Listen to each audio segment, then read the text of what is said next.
Hello বন্ধুরা, happy Sunday সবাইকে। চলো দেখি আজকে রবিবারে কি কি মাছ এনেছে, তোমাদের সাথে শেয়ার করব। মাছগুলোকে অলরেডি আমি বাটিতে ঢেলে নিয়েছি। তো এখানে ফ্যাসা মাছ এনেছে দুটো বড় বড়,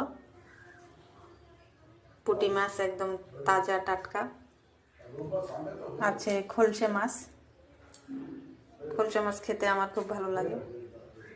এখানে আছে পাবদা,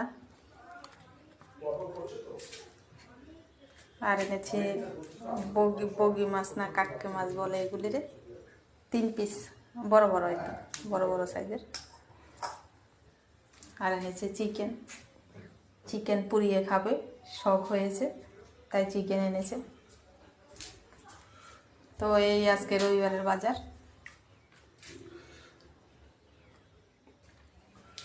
তো টাটা বন্ধুরা।